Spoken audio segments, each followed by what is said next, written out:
Bonjour et bienvenue dans Chaque jour compte. Pour ce nouveau mois, nous allons désormais nous retrouver de façon hebdomadaire.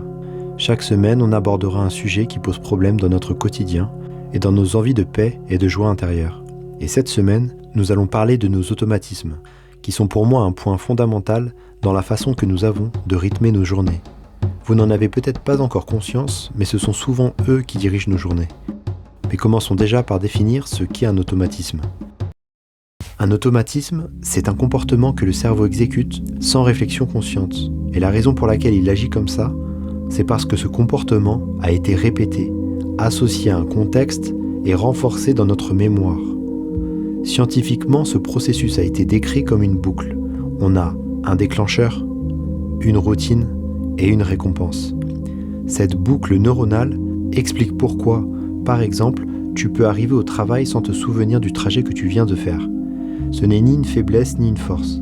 Ici, on parle d'une économie d'énergie que le cerveau utilise pour fonctionner.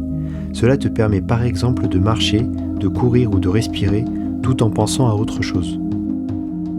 Des études suggèrent que des pourcentages très élevés de comportements quotidiens sont initiés automatiquement, avant même qu'on en ait l'intention consciente.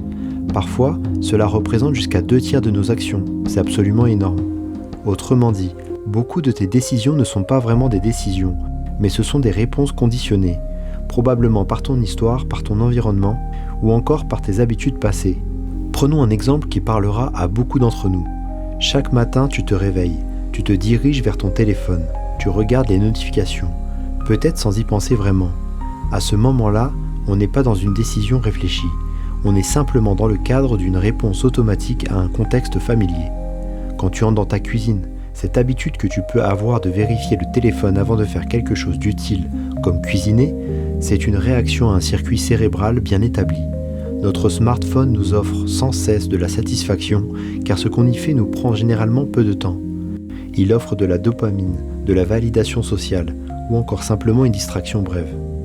Une étude longtemps citée sur la formation des habitudes montre que pour qu'un comportement devienne automatique, cela prend en moyenne 66 jours.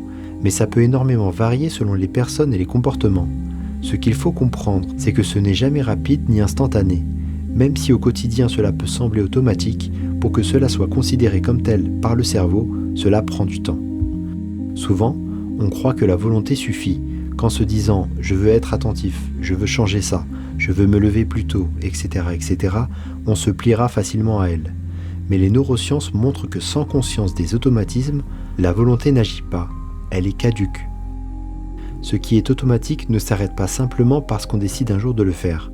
C'est la prise de conscience et l'arrêt de la répétition de la tâche qui changera efficacement ton quotidien.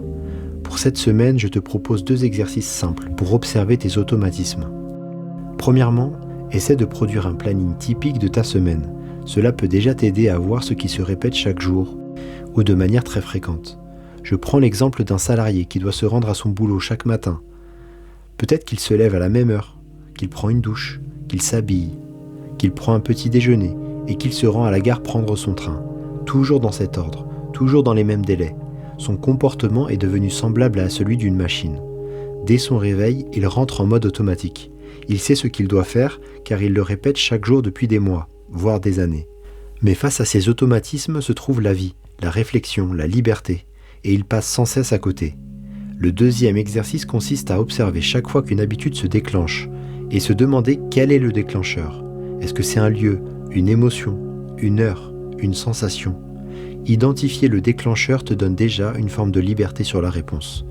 Ces exercices simples fonctionnent et si vous voulez savoir pourquoi, eh bien la science des habitudes nous enseigne que nos routines s'installent parce que le cerveau apprend à associer des contextes à des comportements afin d'économiser de l'énergie. Il le fait d'autant plus aujourd'hui qu'auparavant, car pour la plupart d'entre nous, nous vivons dans un monde où la stimulation et les sollicitations sont partout autour de nous, et ce durant toute la journée. Tu te souviens du schéma de tout à l'heure ? Eh bien lorsque tu deviens conscient du déclencheur, de la réponse et de la récompense, ce circuit se met en lumière, comme s'il passait de l'inconscient au conscient, et ce que tu mets en lumière peut être transformé. Alors cette semaine, n'essayons pas de changer nos habitudes, mais essayons de les voir clairement. Voir ce qui agit en nous, c'est faire un premier pas vers une vraie transformation.